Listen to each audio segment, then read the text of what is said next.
La rumeur d'une guerre prochaine fait en tout cas réagir les ennemis de l'État hébreu. Hier, Mahmoud Ahmadinejad, le président iranien, qualifiait Israël de tumeur cancéreuse devant une foule électrisée. Au Liban, Hassan Nasrallah, le leader du Hezbollah, un mouvement allié au régime iranien, s'est également montré menaçant. Nous avons un nombre de cibles que nous pouvons atteindre avec nos missiles et cela va transformer la vie de centaines de milliers de sionistes en véritable enfer.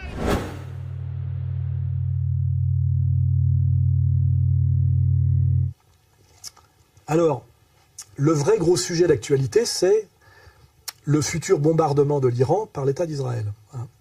Et là, on voit bien qu'on est à la veille de quelque chose, je le dis depuis des mois, qui ressemble à la Troisième Guerre mondiale. Et on a toujours la concomitance de trois faits qui nous ramènent à toutes les périodes de troubles du XXe siècle. C'est une crise bancaire carabinée, une guerre fabriquée de toutes pièces et qui n'est pas nécessaire, et derrière l'implication à chaque fois d'Israël, que ce soit par la déclaration Balfour, la partition de 48, où là, effectivement, on a à chaque fois faillite bancaire du système bancaire mondialiste, c'est-à-dire Wall Street, guerre provoquée, la Deuxième Guerre mondiale, et évidemment une réponse, la seule réponse qui a marché aux conséquences de la crise de 29. La crise de 29 n'a été résolue finalement que par la Deuxième Guerre mondiale et pas par le New Deal, on le sait pertinemment, et à chaque fois, gain de territoire pour Israël. Et ces trois choses, finalement, sont totalement systématiquement articulées, et c'est là-dessus, c'est pour ça qu'il faut lire Sutton, qu'il faut lire Douglas Reed, qu'il faut lire Mullins, et qu'il faut écouter Soral, et pas Emmanuel Todd, parce que nous sommes là. Hein. Donc là, on voit que s'il n'y a pas de guerre bientôt, un, pour dévier les responsabilités, deux, faire l'union sacrée contre un ennemi, et trois, faire un rebond économique par la destruction totale et par la guerre, parce que c'est finalement la même logique, s'il n'y a pas cette guerre, seront montrés du doigt comme responsables de la faillite bancaire mondiale à venir ceux qui ont monté la combine. Ceux qui ont monté la combine, c'est ceux... On va montrer la vidéo d'Atali où il parle des pantalons à une seule jambe vendus à Christian. C'est Shlomo qui téléphone à David en lui disant « Écoute, j'ai une affaire formidable à te proposer, j'ai un camion de pantalons, les pantalons valent $1. Tu les veux ?» Formidable. David prend les pantalons, téléphone à Jonathan et lui dit « Écoute, j'ai une affaire formidable pour toi, un camion de pantalons, $2. Tu les veux ?» Formidable. Jonathan téléphone à Shaoul qui lui propose $3 et l'histoire continue. Jusqu'à ce qu'un certain moment, Moshe téléphone à Christian et dit « J'ai une affaire formidable pour toi, des pantalons, $49. » Ah, formidable, 49, c'est formidable, je les prends. Le lendemain, Christian téléphone à Moshe en disant « Écoute, tu es vraiment un escroc. » Comment je suis un escroc? Mais si, écoute, tu m'as vendu $49, des pantalons immétables, qu'est-ce que tu racontes? Qu'est-ce que tu sais très bien. J'ai ouvert le camion, il y avait des pantalons, il n'y avait qu'une jambe. Qu'est-ce que tu veux que je fasse avec des pantalons? Personne ne me met de pantalons qui a une jambe. Tu n'as rien compris, c'est pas fait pour mettre, c'est fait pour acheter, pour vendre, pour acheter, pour vendre. Et c'est exactement la meilleure leçon qu'on puisse avoir sur ce qui se joue en ce moment, si vous voulez comprendre ce qui se passe dans le système financier moderne. C'est tout, vous avez tout compris quand vous avez compris cette histoire. C'est-à-dire ceux qui ont monté un système économique où la production devient secondaire et ce qui devient premier, c'est la spéculation.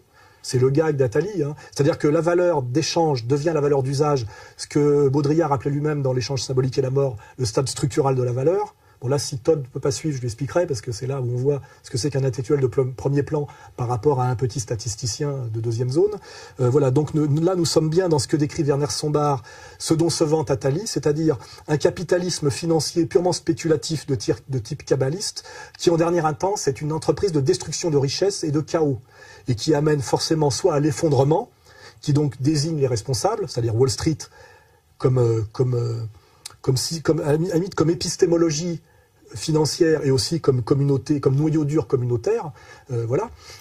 C'est indiscutable, hein, ça, voilà. Donc soit c'est eux qui se font choper, soit pour ne pas se faire choper, ils font ce qu'on appelle l'union sacrée contre l'ennemi commun qu'il faut fabriquer. Dans les années 30, ça a été Hitler. Quand on lit Stash Mullins et quand on lit Douglas Reed, on voit que finalement Hitler, qui était l'ennemi le plus dangereux, était à la fois désigné comme ennemi et financé et aidé entièrement dans son accession au pouvoir.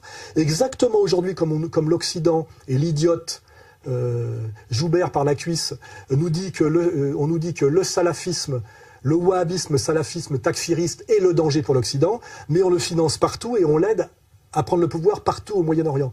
Donc il y a bien un empire qui est responsable d'une crise et d'un effondrement, qui fabrique un méchant et qui le finance, le sponsorise, il existe en germe, le fabrique exactement comme Goldstein dans 1984 de Orwell, le fabrique et le finance pour justifier que finalement le petit peuple d'Occident aille se battre contre lui. Hier c'était Hitler, demain ça sera l'islam à qui on aura donné le pouvoir sur toutes les anciennes nations,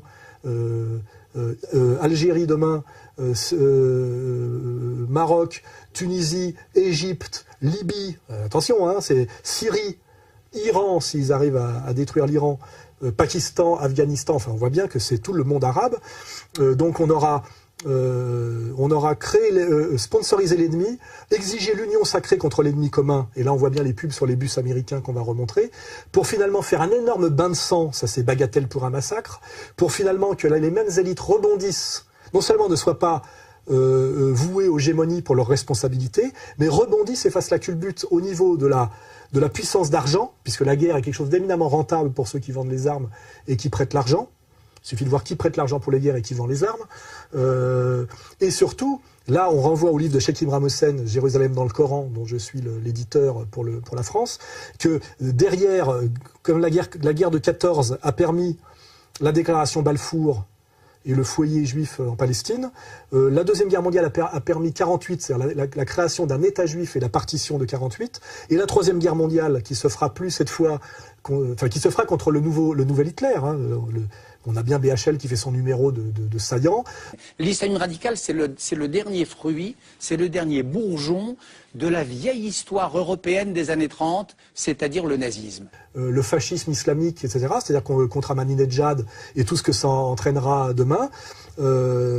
Donc on aura bien, par cette guerre, contre un salafisme sponsorisé et totalement impuissant, je dirais militairement et inefficace, et je dirais même financé pour ça, on aura, comme le dit à mon avis Sheikh Imran Hossein, une pseudo-guerre de défense d'Israël menacée effectivement par ce salafisme qui les entoure et qui ont été entièrement mis en place par eux via l'argent du Qatar, via l'idéologie saoudienne et via la destruction de tout ce qui résiste authentiquement les nations arabes issues du panarabisme ou un islam non dévoyé, c'est-à-dire qui ne passe pas par les islamo-racailles payés par les islamo-sionistes, c'est-à-dire par les djihadistes que nous trouvons aujourd'hui en Syrie et qui viennent souvent d'ailleurs de Libye, qui sont les islamo-racailles, des voyous payés 7 fois le minimum salarial pour assassiner systématiquement en criant Allah Akbar chaque fois qu'une caméra se présente. Qui sont payés pour crier à l'Akbar et payés pour les sionistes par les Saoudiens et les Qataris, parce que les sionistes sont en plus payés par leurs partenaires minoritaires. Hein. En plus, c'est toujours très bien pensé globalement, ça rapporte à tous les niveaux. Donc nous aurons cette troisième guerre défensive après la guerre de 66 et la guerre du Kippour, qui officiellement nous sera présentée comme une défense de la petite élite européenne judéo-chrétienne, on va dire, qui représente le génie occidental face au monde des sauvages, qui plaît tant aujourd'hui à Madame Joubert, voilà les fameux rebelles syriens, et qui amènera au Grand Israël, comme je le dis, qui est le seul moment où Israël peut être viable par lui-même, après l'effondrement des États-Unis et peut-être même le lâchage des États-Unis, c'est-à-dire cet Israël qui correspond au projet sioniste originel, qui est Israël de l'Euphrate au Nil, qui correspond au drapeau israélien, hein, et qui permettra à Jérusalem de devenir la capitale du nouvel ordre mondial et du monde, et qui sera le lieu de vente et de convergence de toutes les énergies fossiles et gazières, c'est-à-dire enfin un Israël viable totalement par ses ressources, et non pas un Israël qui ne vit que par la manipulation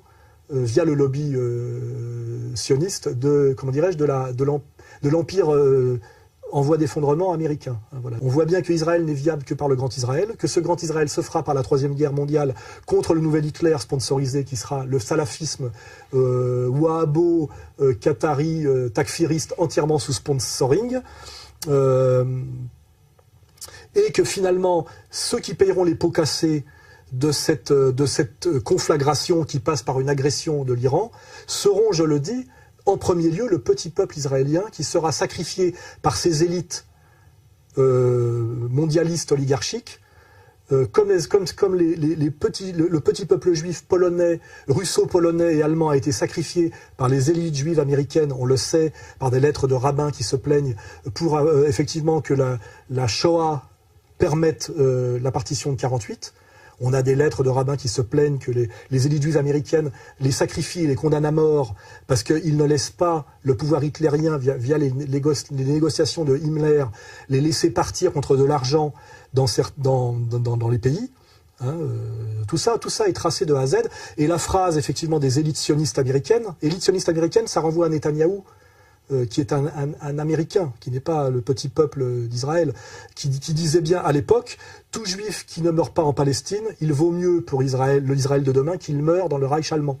C'était ça la phrase. Il ne faut pas oublier qu'il y a à l'intérieur de la communauté juive une lutte des classes féroce entre la masse juive et ses élites juives qui est cachée par deux facteurs importants, qui est le tribalisme, c'est-à-dire l'incroyable solidarité tribale produite au forceps par les élites juives, qui est une paranoïa d'État. On le voit en voyant le film Diffamation. מלבד זה יוצא איתכם גם מאבטחים, יוצאים איתכם מאבטחים, המאבטחים לא יאפשרו לכם ליצור שום קשר עם האוכלוסייה המקומית. תפגשו שם אנשים שלא אוהבים אותנו, תראו, לא אוהבים אותנו, תחשבו שאתם סלי. כאילו מגדלים אותנו מגיל קטן על זה שאנחנו נדע שיש לנו שונאים. צרפת היא אנטישמית, גרמניה היא אנטישמית. המדינות בדרום אמריקה הן אנטישמיות. אני לא רוצה לדבר על המדינות המוסלמיות, זה לא מדברים בכלל. הם למעשה כולם. ליטא נשארה אנטישמית, כל המדינות הבלטיות, אבל גם המדינות במערב, אנגליה היא אנטישמית. Aussi par un autre facteur qui est la thèse d'Abraham Léon du peuple classe, c'est que c'est globalement un peuple monoclasse, donc c'est-à-dire que les antagonismes de classe à l'intérieur du monde juif ne sont pas un antagonisme prolétariat-bourgeoisie. C'est un antagonisme intérêt supérieur de la communauté à terme. Voilà. Et là, ce qui fait que finalement, le peuple juif qui a, par Marx, amené finalement à la conscience de classe partout, et la communauté qui a le moins de conscience de classe, à cause de sa réalité monoclasse et à cause de son tribalisme exacerbé, du fait de ses élites. Mais en réalité, il y a une lutte des classes différente de la lutte des classes Goy à l'intérieur de la réalité globale juive, qui est très bien expliquée par le bouquin de Douglas Reed entre les élites, ce qu'on appelle les Lévites, et le Sanhédrin sous le Christ, et le petit peuple juif. Et il faut savoir, pour renvoyer Finkielkraut à sa bêtise, à sa malhonnêteté, à sa schizophrénie, lui qui a la nostalgie des juifs du shtetl, c'est-à-dire du judaïsme de type du ghetto rabbinique russo-polonais du 19e siècle, qu'il n'y avait pas plus obscurantisme que cette communauté juive-là. C'était l'interdiction de lire un autre livre que le Talmud. C'est un régime totalitaire, policier, totalement obscurantiste, qui a été dénoncé par tous les juifs des Lumières du 19e siècle, les plus grands esprits, les plus brillants. Et là, Finkielkraut, là-dessus, est un imbécile, parce que s'il avait vécu dans le ghetto talmudique du 19e siècle d'où il vient par ses parents, il n'aurait jamais pu s'extasier sur Heidegger, ni lire une phrase de littérature française. C'est pour ça que c'est un imbécile et un schizophrène et un menteur. Mais donc, pour finir, je rappelle bien que l'histoire juive, si on étudie l'histoire, les rapports de classe dans la communauté juive, c'est toujours une élite qui, à travers ses rabbins et ses tribunaux rabbitiques, oblige le petit peuple juif à obéir à la loi à coups de pompe dans le cul, c'est-à-dire à coups de sacrifice, de condamnation à mort et de fouettage, il faut bien le savoir. Et que systématiquement, le petit peuple juif qui rêve finalement de paix et parfois même d'assimilation, et même de conversion, parce que c'est la même chose, la conversion chrétienne et l'assimilation républicaine, c'est de permettre aux juifs de sortir du ghetto, qui est d'abord un ghetto volontaire, qui est le refus de l'autre, qui est le mur, Wall Street, qui évidemment voudrait pouvoir vivre enfin en paix avec le reste de l'humanité. Il en est interdit par ces élites rabbinique, et il en est interdit à coup de pompe dans le cul. Et c'est ça, la permanente histoire du châtiment du peuple juif par ses élites juives, et aussi la manière dont régulièrement le petit peuple juif est envoyé au casse-pipe et au sacrifice par ses élites. Et bien ces gens-là, pour faire le grand Israël, c'est-à-dire le Commonwealth juif, c'est-à-dire piloter le monde à partir, dans ce nouvel ordre mondial, à partir de, comment dirais-je, de Jérusalem, cette logique du grand Israël n'est absolument pas la logique expansionniste du petit peuple, mais se fera sur le massacre du peuple israélien pour faire finalement un Commonwealth juif mondialiste qui est voulu et piloté par les élites, les héritiers des Lévites, par les élites sionistes finalement juives américaines d'une certaine manière. C'est-à-dire que le cœur du sionisme mondial, c'est Londres et New York finalement, ce n'est pas Tel Aviv. Et si demain Jérusalem devient la capitale du monde, piloté par ces élites juives, il y a le projet déclaré d'Atali. Même si on peut imaginer, rêver d'un Jérusalem devenant capitale de la planète, qui sera un jour unifié autour d'un gouvernement mondial. C'est un joli lieu pour un gouvernement mondial. Ça se fera sur le sang du petit peuple israélien, il faut le savoir. C'est ce qu'a compris parfaitement Jacob Cohen, c'est ce que malheureusement n'ont pas compris les imbéciles séfarades marchands de jeans de la LDJ française, qui si le jour ils font leur alia pour crever en première ligne face à l'armée iranienne pour un projet de banquier oligarchique basé à New York qui les méprise et qui les prend pour de la merde, qui les méprise et les prend pour de la merde et les envoie au casse-pipe, comme la bourgeoisie française a envoyé au casse-pipe le petit peuple paysan et ouvrier français dans les tranchées, à la fois pour gagner une guerre dont ils étaient seuls à tirer les marrons du feu, et aussi pour saigner à blanc un petit peuple qui se révoltait régulièrement contre sa bourgeoisie depuis 1830, 1848 et la Commune. Donc il ne faut pas oublier qu'il y a une logique de la persécution des élites d'une communauté sur sa base, et ça a toujours été la réalité. Et que les gens qui ne comprennent pas que les élites juives peuvent jouer contre la base juive n'ont rien compris à la réalité humaine. C'est-à-dire comprennent le brahmanisme hindou, la monarchie française ou la société bourgeoise.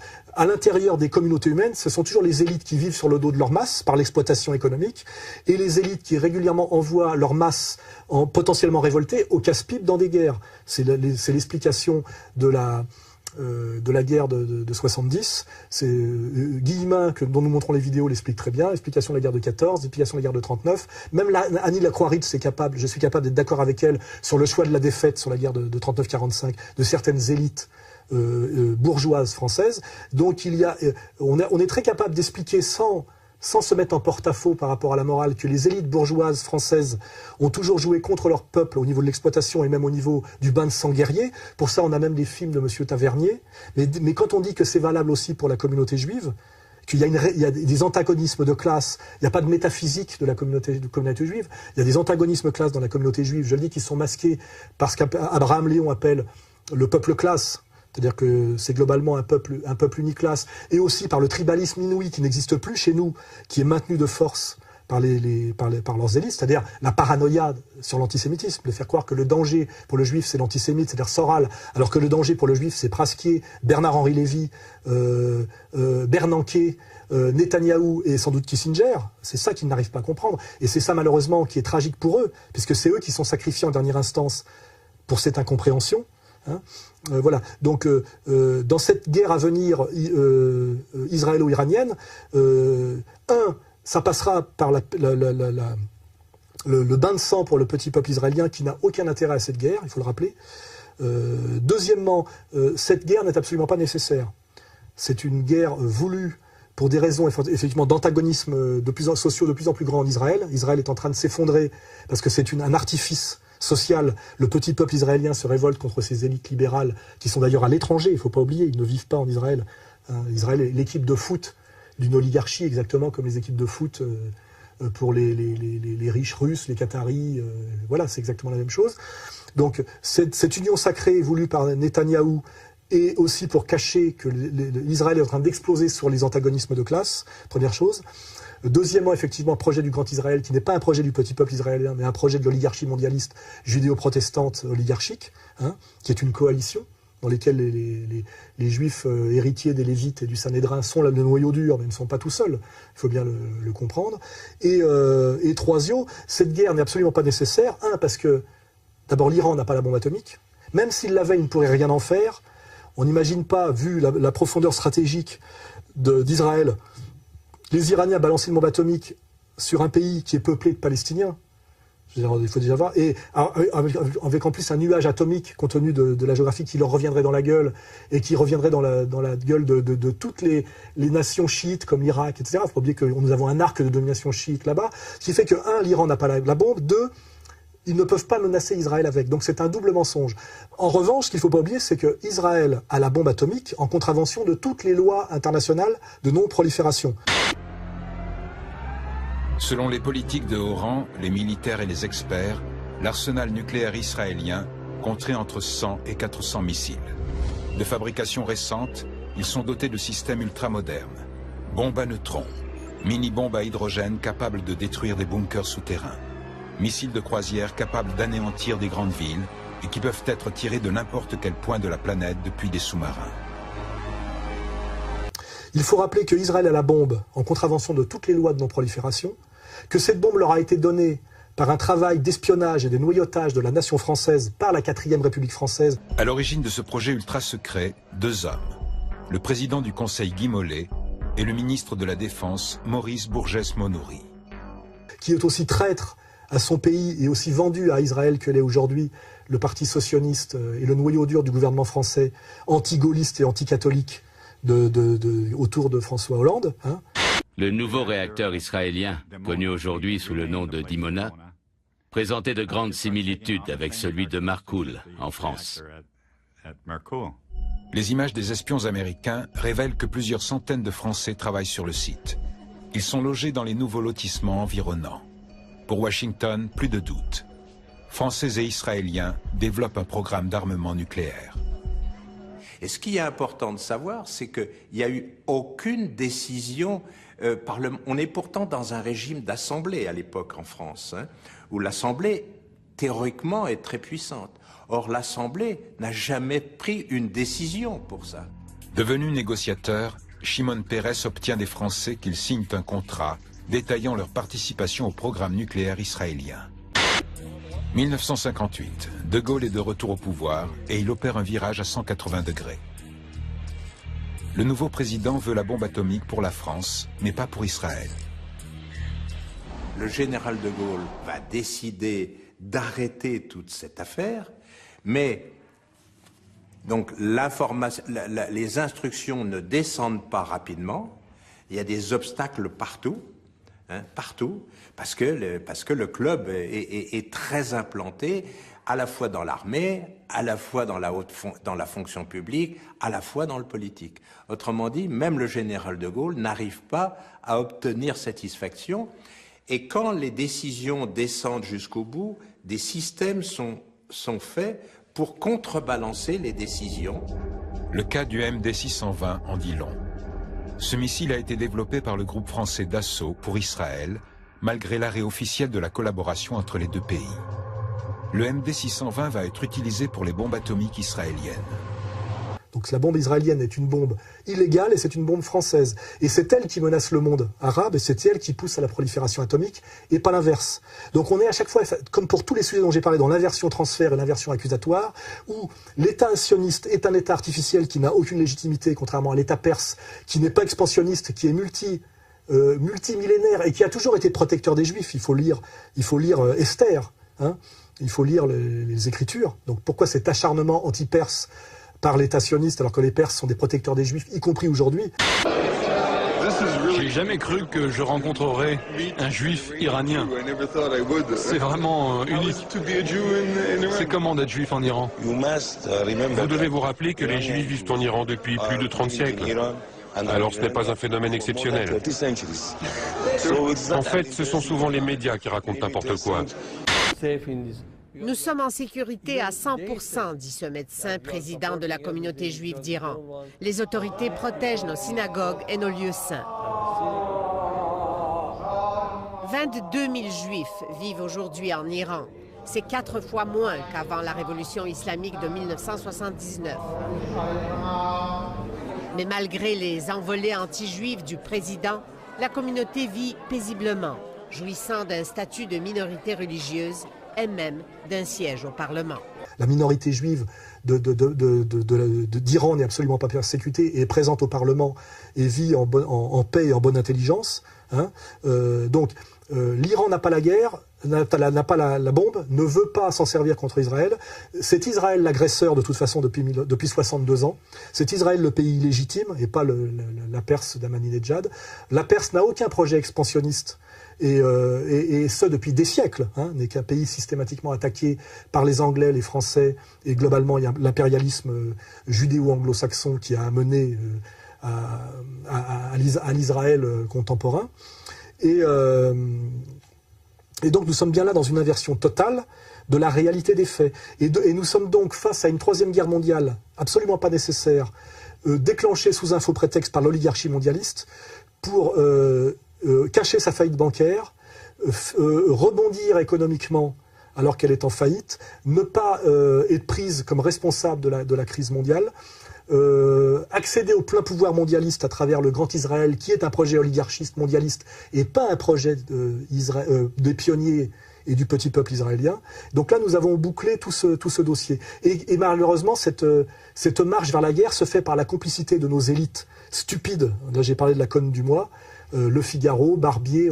Il y a un extrait de Barbier où il dit sur la nécessité de la guerre. Tout à fait. Nous ouvrons une nouvelle période du rôle de la France dans la géopolitique. Il y a deux fronts chauds en ce moment. C'est la Libye et c'est la Côte d'Ivoire où nous sommes en première ligne. C'est le retour de la France. C'est le retour de la France par de grandes initiatives géopolitiques fondées sur l'action. En Libye, nous travaillons aussi pour que toute l'Europe soit préservée de dommages collatéraux. Et puis, les pays que nous libérons. La Libye, la Côte d'Ivoire, ce sont des pays qui ont des ressources. Eh bien, ces pays nous rembourseront en avantage, notamment en matières premières, en énergie, par exemple. Alors que c'est contre l'intérêt supérieur de la paix mondiale, contre l'intérêt supérieur des minorités chrétiennes d'Orient. C'est-à-dire que c'est une saloperie intégrale. Voilà. Et nos élites sont en train de collaborer à ça. Et Bachar a avoué qu'il avait des armes chimiques et bactériologiques. Oui. Et j'ai dit, comme d'ailleurs le président de la République, que notre réponse, ça vous répond, serait massive et foudroyante. Oui. S'il utilise des armes chimiques. Donc nous discutons de cela, notamment avec les partenaires américains et anglais, et tout ça est suivi au jour le jour, monsieur Bourdin. Vous passerez d'un feu vert de l'ONU, forcément, puisque la Chine et la Russie... c'est foudroyant, et si le risque s'avérait, c'est-à-dire si on voit qu'il y a des mouvements sur ces armes, à ce moment-là, évidemment... À la moindre utilisation d'une arme chimique... Je vous dis, massive et foudroyante. Massive et foudroyante. Ça veut dire bombardement, ça veut dire destruction... ça veut dire qu'il n'aura pas la possibilité de le faire. Il n'aura pas la possibilité de le faire. Et là, tout le monde est d'accord. Oui, je crois. Américains, tous les Occidentaux sont d'accord. Je crois. Bien. Ce qui est un scandale absolu, un scandale qui vaut que je mette ma vie en danger en dénonçant tout ça. Car il faut bien comprendre qu'en disant tout ce que je dis là, je mets réellement ma vie en danger. Et je pense que les gens qui m'écoutent et me suivent savent exactement par qui je risque demain d'être mis à mort, même si ça se fait par des médiations salafistes, et pourquoi. Hein, voilà. Et je pense qu'à un moment donné, au nom de la France éternelle, de celle de Clovis, de celle de François Ier et de celle de De Gaulle, il est important aujourd'hui de dire certaines vérités, car ce n'est pas de la rigolade. Nous sommes à la veille d'une troisième guerre mondiale dans laquelle nous serons impliqués totalement, et en termes de guerre civile et d'implication guerrière. Car si demain Israël attaque l'Iran, l'Iran se défendra. Déjà. Le Pakistan a dit qu'il se rangerait du côté de l'Iran.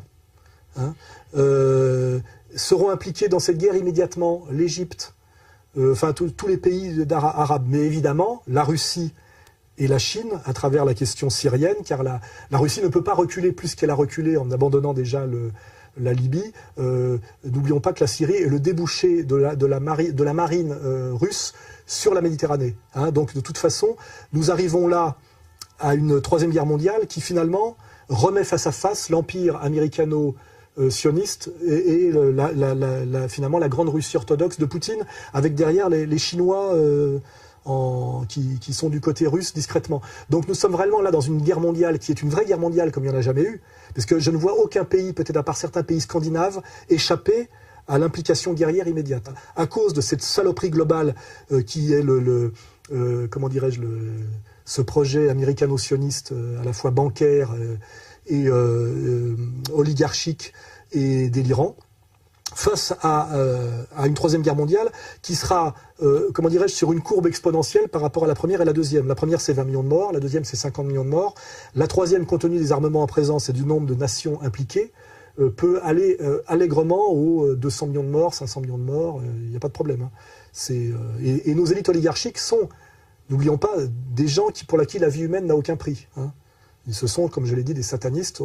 Leurs valeurs ne sont pas des valeurs de charité, et de respect de la vie humaine. Quand on est capable de spéculer sur les matières premières alimentaires et de condamner à mort via des montages de Goldman Sachs ou de JP Morgan 500 millions d'enfants du tiers-monde. C'est que donc maintenant Goldman Sachs comme la JP Morgan et les autres, Merrill Lynch et compagnie, donc vont se recentrer, vont abandonner progressivement les crédits défaut swap qui, avec la nouvelle réglementation, ne vont pas leur apporter assez d'argent, et donc ils vont tout mettre. Ils vont spéculer à mort, à fond, sur les matières premières, de manière à gagner encore plus d'argent, de manière à faire monter artificiellement les cours. Cette Somalienne ne peut plus nourrir ses enfants. Elle n'a plus les moyens d'acheter des céréales. Les prix sont devenus trop chers pour elle. Depuis 19 ans, jamais le prix du riz n'avait été aussi élevé. La farine également bat des records au plus haut depuis 28 ans. Depuis l'an 2000, le prix de la nourriture en général a doublé. De quoi rendre la situation explosive. Des émeutes de la faim se multiplient depuis plusieurs semaines. Well, while Goldman Sachs agreed Thursday to pay $550 million to resolve a civil fraud lawsuit filed by the SEC, Goldman has not been held accountable for many of its other questionable investment practices. A new article in Harper's Magazine examines the role Goldman played in the food crisis of 2008, when the ranks of the world's hungry increased by 250 million. The article is titled "The Food Bubble: How Will Wall Street Starve Millions How Wall Street Starved Millions and Got Away with It." And really, let's be honest here, it wasn't just Goldman, it was Goldman, and it was Bayer, and it was AIG, and it was Lehman, it was Deutsche, it was all across the board, JP Morgan Chase. What these banks were able to do in commodity markets, really, which reached its peak from 2005 to 2008 in what is now known as the food bubble. And as Juan points out, this is unconscionable what happened in the sense that their speculation and their restructuring of these commodity markets pushed 250 million new people into food insecurity and starving and brought the world total up to over 1 billion people. This is the most abysmal total in the history of the world. Elle a la langue pleine de terre. C'est son repas de la journée. Cette jeune fille vient de manger un gâteau de boue, un mélange d'argile et d'eau croupie. Selon le Programme alimentaire mondial, en Haïti, 6 habitants sur 10 n'arrivent plus à se procurer de la nourriture.